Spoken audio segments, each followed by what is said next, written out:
Secretary Austin has said, should Iran, its partners, or its proxies use this moment to target American personnel or interests in the region, the United States will take every necessary measure to defend our people.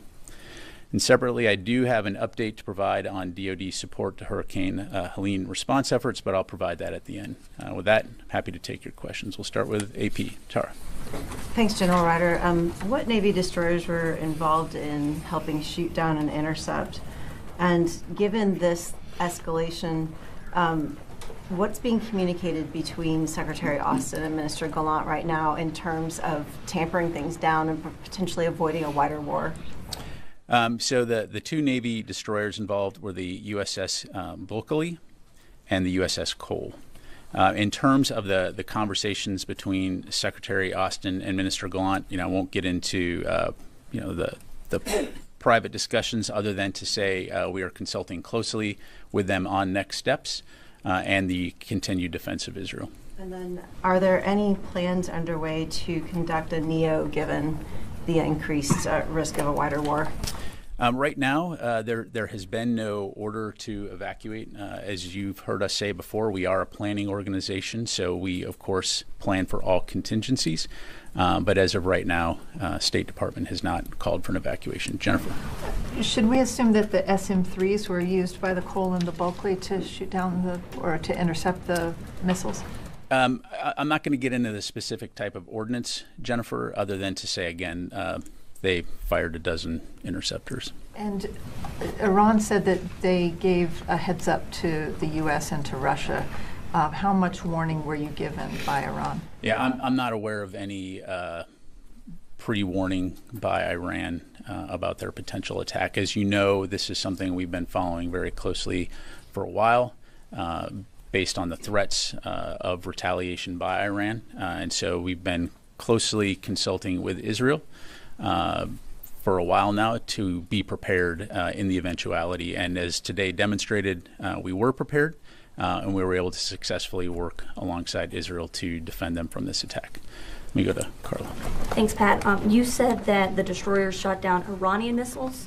Where do they come from? Were they all from inside Iran, or was some also from Yemen being shot by the Houthis?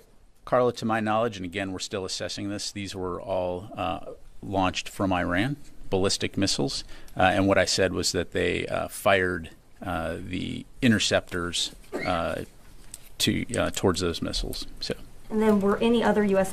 assets involved in this defense? Of course, we have a lot of capability in the region, a lot of things that are there to be prepared for a wide variety of threats. But in terms of the launching of these interceptors, it was those two destroyers. So just being clear, no ground-based interceptors were used in this. Correct. Were the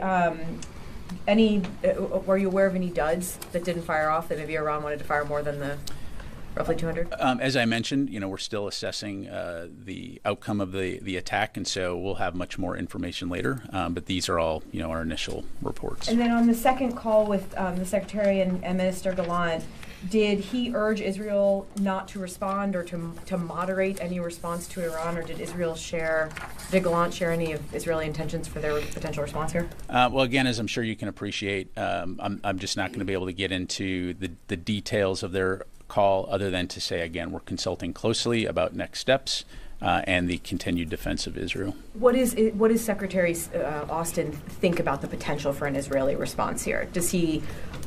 Would he urge them, without saying what he said in the call necessarily, but what are his feelings about the potential? Would he urge them restraint, or? Well, look, if you take a step back here, we fully support Israel's right to defend itself. You just saw a very significant ballistic missile attack by Iran against Israel. And so, we'll continue to work alongside them to support their defense. We, of course, do not want to see a wider regional conflict. You've heard us say that many times, and we'll continue to work towards that end. But we also fully understand the fact that this was a significant attack by Iran, and so we're going to continue to consult closely, and we're going to continue to support their defense. Let me go to Laura. Thank you. Just a couple of clarifications. You say that the U.S. destroyers had intercepted or shot down the missiles, or just that they fired? I said that they fired approximately a dozen interceptors against the incoming Iranian missiles. And were there any U.S. aircraft that shot interceptors at Iranian missiles? What I've read out is what participated in the defense of Israel. Okay. And then, just one more. Can you say if there were any drones or cruise missiles that were involved in the Iranian Again, attack? still assessing it right now. It appears it was ballistic missiles, no drones, but again, we'll continue to assess. Let me go to Joseph and then we'll come here. Thank you. Just wanted to turn to the Israeli invasion in Lebanon. For the past couple of months, the department and the secretary have called for de-escalation. You guys have voiced your opposition to any ground incursion, invasions, limited operations. After we found out that the Israeli strike last week killed the Hezbollah chief, Hassan Nasrallah, it seems like the tone changed. From the statements last night, the department and the secretary said they supported what Israel is doing. So what changed for a change in that tone and that stance from the department? Yeah, I think the biggest thing, Joseph, is we fully support Israel's right to defend itself against Hezbollah. As we understand it, they will be conducting limited operations to destroy Hezbollah infrastructure that's arrayed along the border there that could be used to threaten Israeli citizens. And so we're continuing to consult with the Israelis to better understand how they intend to go forward. Obviously, I'd refer you to them to talk or ask questions about details regarding those operations. But we fully understand as part of their overall efforts to return people home that they do need to address those threats that are along the border there.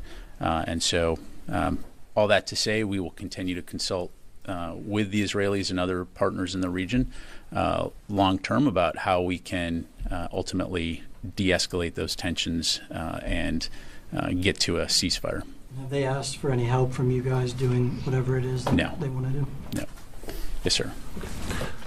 Were the United States surprised by the scale of the Iranian attack on Israel? Well, look, like I said before, we've been monitoring this for a while.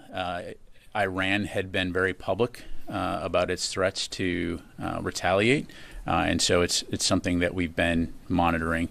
Certainly, this was a significant attack, probably about twice the size in terms of scope of what we saw earlier.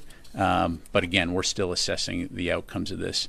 And as I highlighted at the top, we certainly condemn this reckless attack, this direct attack against Israel, and we'll continue to support Israel's defense. Several Israeli media spoke about a response tonight, Israeli response tonight to this attack, including some, not just Iran, some other Middle Eastern countries. Will the United States be assisting the Israelis in their response? Well, I'm not going to speculate about hypotheticals. I'd refer you to the Israelis to talk about, I'm asking about, will the Americans help them with their Well, what you're asking me is if they're going to do something, and what I'm saying is I'm not going to speculate about what or if they may do. As I highlighted to several of your colleagues, we're consulting closely with the Israelis in terms of next steps, with the emphasis being the defense of Israel. So let me go to this side of the room. Oren. Essentially a follow-up to that question, is the U.S. willing to strike Iran in response to this? Are you putting that on or off the table? Well, look, Oren, again, I don't want to get into hypotheticals. I think I was very clear at the top that should U.S. forces be targeted by Iran or its proxies, we'll take necessary steps to defend our people. And I think we've also been very clear that we're going to support the defense of Israel. And so I'm not going to get into theoretical or speculative operations at this stage, other than to say, we mean what we say and we say what we mean. And then a follow-up question. Iran claims to have used a new Fatah missile, which is supposed to be a hypersonic ballistic missile. Can you assess whether they did use new and advanced weaponry in this attack and whether they learned from the April attack? Again, we're still assessing the attack and the outcomes, and so we may have more to provide later, but I don't have anything on that right now. Dan. Thanks for your time. Two questions, please. On Secretary Austin's statement last night, he referred to being supportive of operations along the border. Is he open to Israel using operations on both sides of the border? Along the border was a little vague there.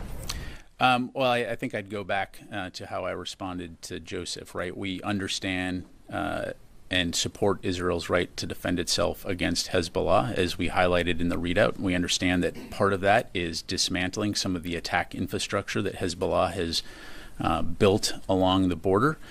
Certainly, again, we don't want to see this, broaden into a wider regional conflict, but we understand, again, that what Israel is doing are limited operations to destroy that attack infrastructure, and then enable citizens on both sides of the border to return home.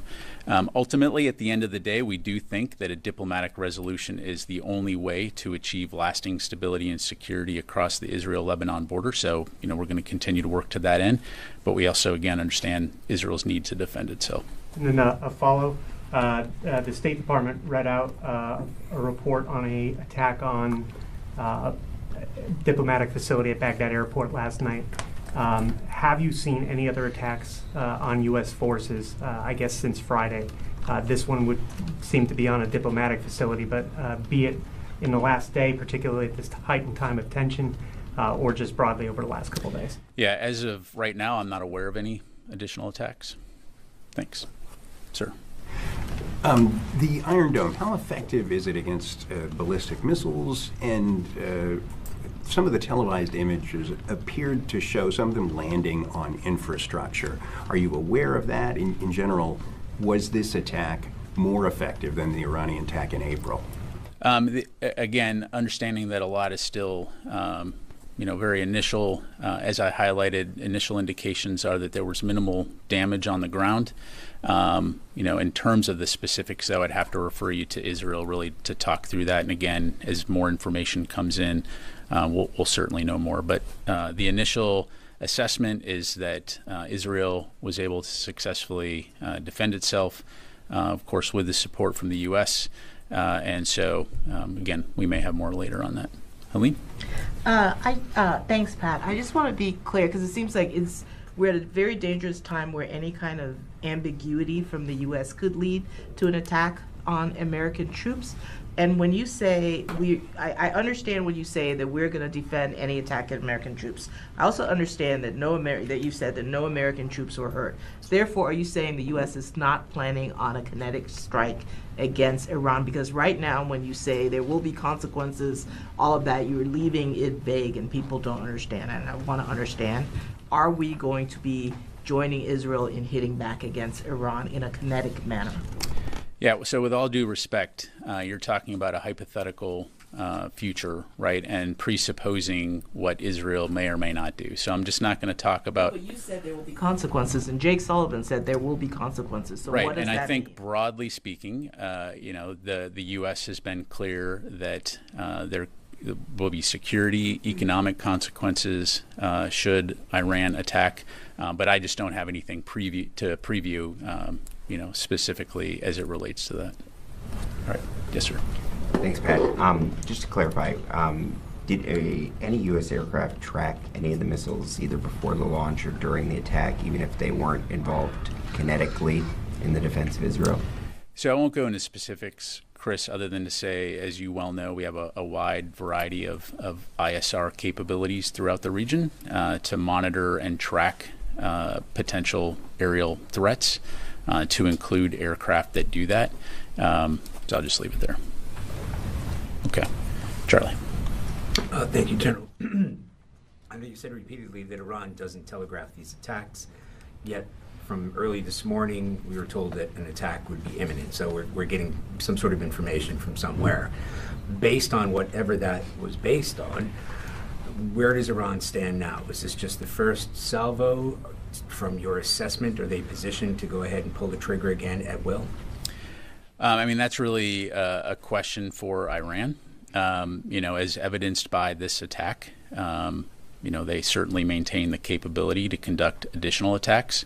As I highlighted at the top, we call on them to halt any further attacks, and we'll continue to assess. We'll also continue to be prepared to respond in the defense of Israel should they opt to do another one. We certainly hope that they do not, but we obviously have to be prepared in that eventuality. I just want to clarify, I think you said earlier this is twice the size and scope from the attack of April 13th?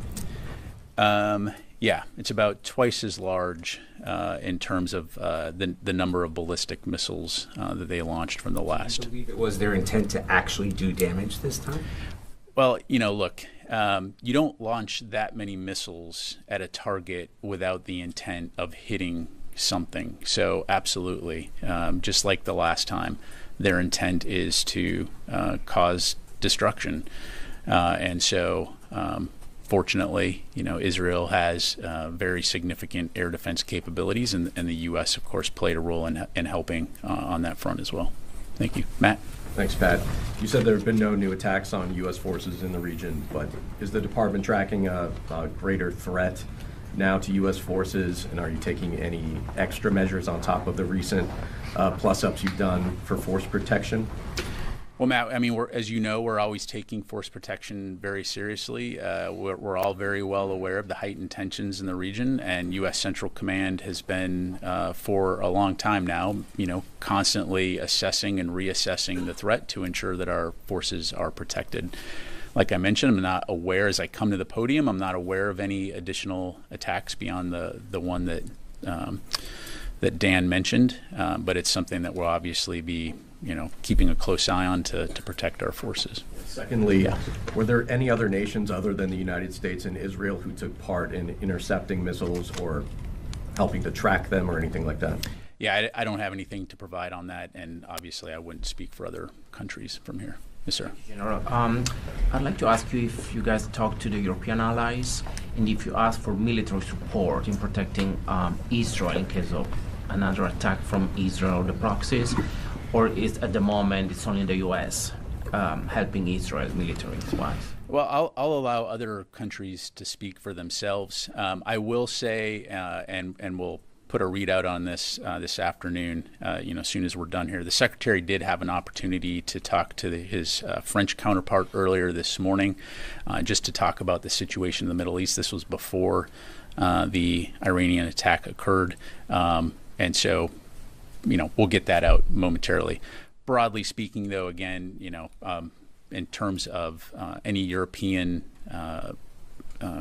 coordination or cooperation with Israel, that's really for individual countries to talk to. I won't speak to them. Let me go to the phone real quick before I get in trouble. Task and Purpose, Jeff Schogel. Thank you. I understand that the destroyers fired about a dozen interceptors.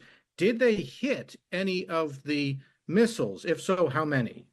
Yeah, thanks, Jeff. So again, we're, as you highlight, they fired the interceptors. We're still assessing, again, outcomes of that. So I can't really, I just don't have more information to provide at this time. Okay, let me go to Heather from USNI. Hi, thank you so much. So you mentioned that the United States has the ability and intent to respond if any of its service members are attacked. Over on Friday, you had two U.S. destroyers and a LCS come under attack from the Houthis. Which is an Iranian proxy group. So would that give, is there any intention to launch any attacks in response to those service members coming under attack? Well, first of all, Heather, as you are aware, there were no U.S. service members injured in any of those attacks. And as always, we will respond appropriately at a time and place of our choosing, but I'm not going to telegraph or speculate on any punches at this time. All right, and Patrick Tucker, Defense One. Hey, yeah, thanks for doing this. So on the announcement of 3 additional aircraft squadrons, F-15s, F-16s, A-10s, I presume that they weren't involved in any of the interception activity. Can you talk a little bit about why they're there and what role they might fill now in terms of enhancing security for U.S. forces in the region? Yeah, absolutely. Well, as we've been highlighting for a while, we have a robust amount of capability in the Central Command and U.S. European Command regions. And what those capabilities provide us is versatility in terms of responding to a variety of contingencies. And so, basically having the right tools in the toolkit to be able to respond appropriately to any type of attack or contingency situation. And so, as you well know, Pat, fighter aircraft can perform a variety of missions to include taking down drones, taking down missiles, particular kinds of missiles, as well as providing ISR, electronic warfare, and types of capabilities. So all of this comes together to provide us with options on how best to respond to any type of attack and to protect our forces. Let me come back to the room here. Yes, ma'am.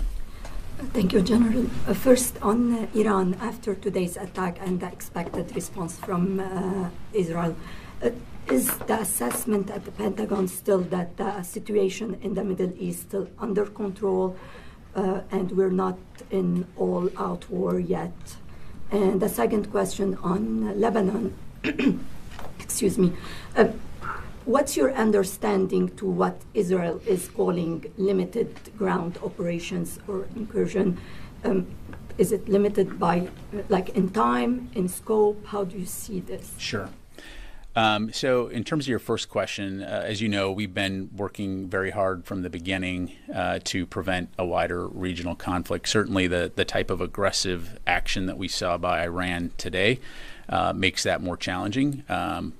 But that continues to remain our focus and remain our goal, is to prevent a wider regional conflict. And so we'll continue to stay laser focused on that. In terms of Israel's operations, again, they're in the best position to answer questions. But our understanding in consulting with them is that, again, these will be limited operations focused on dismantling facilities that Hezbollah has built along the border to stage attacks into Israel. And so, part of those discussions, again, have been focused on making sure that there's an understanding as far as potential mission creep. And so as it relates to the broader tensions in the region. But again, we support their right to defend themselves from Hezbollah attacks. And so we'll continue to consult with them on that. As I mentioned, Wafa, ultimately, we do believe that a diplomatic resolution is the only way to achieve lasting stability and security there. A few more. Phil. A couple small questions. One is, why weren't land-based air defenses used?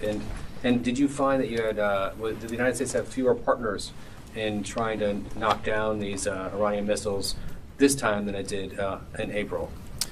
I would compare it to a pallet, Phil. You're going to use the capability that you need to respond to a particular situation. So, as evidenced by the fact that our forces were able to so quickly support Israel's defense, we have a wide range of capabilities arrayed to be able to respond to whatever those threats may be in the most appropriate way possible. So it's less about the platform and it's more about the capability. And so again, we still maintain a robust capability to be able to respond to any potential future threats as well. And I just want to follow up on what Helene was asking, which was important in the sense, I think you said a red line that if Iran or its forces were to attack U.S. troops, there would be a U.S. response against Iran. At least that's what it sounded like you were saying. Is that correct? What I said is it should be very clear that if Iran or its proxies use this as an opportunity to attack U.S. forces, we will respond appropriately. Yep. Okay. Last question. Nat. Thanks, Pat. I just wanted to clarify a few things that you said. In terms of Iran's capabilities going forward, is it clear from the U.S. side that the imminent risk is over of another attack from Iran? Well, look, it's something we're going to keep an eye on. We certainly hope that there's not another attack, but obviously Iran maintains a capability, and it's just demonstrated that they're willing to use it to directly attack Israel. And so we're going to continue to consult closely with Israel on next steps, and importantly on the defense of Israel. So, and on the Israel's limited incursion, have they provided any sort of a timeline on how long they would stay there? I'd refer you to Israel to talk about that. I don't think it'd be appropriate for me to talk about that. Hey, folks, while there's been an understandable focus today on the Middle East, before we conclude, I would like to provide a quick update on a topic closer to home as DoD continues to work with federal, state, and local officials to support Hurricane Helene response efforts. As of this morning, the department has more than 6,500 service members actively engaged in relief efforts across 6 states. Florida has nearly 3,500 guardsmen activated, and Georgia has around 1,400 guardsmen on duty. South Carolina has activated nearly 500 guardsmen, along with 2 helicopters for their recovery efforts. Tennessee has around 130 guardsmen and 7 helicopters activated, and Virginia has activated nearly 60 guardsmen, along with 1 helicopter and numerous high-water vehicles. Additionally, since the storm passed, North Carolina has emerged as an area of particular focus after the historical levels of flooding that occurred in the western part of that state. A multi-state, multi-agency effort is currently underway with more than 80 guardsmen and 13 helicopters from Connecticut, Maryland, Pennsylvania, Iowa, Ohio, New York, South Carolina, and Florida, joining more than 800 North Carolina guardsmen in providing support to devastated North Carolina communities. U.S. Northern Command is also providing active duty support efforts to FEMA, and the U.S. Army Corps of Engineers is providing emergency power planning and response teams to Georgia, as well as dam, levee, and bridge inspection to Tennessee and Kentucky, and temporary power to North Carolina. For further questions about National Guard missions, I would encourage you to contact the specific states in questions. And for active duty support efforts to FEMA, U.S. Northern Command is standing by. For service-specific evacuation efforts, it's best to contact the services directly. As the DoD continues to aid response efforts, Secretary Austin and department leaders will continue to be engaged and stay in close contact with federal, state, and local officials to ensure resources are available and to maximize a coordinated response. And in the days ahead, the department will continue to keep our fellow Americans who have been impacted by this storm's devastation in our thoughts. Thank you very much, everybody. Appreciate it.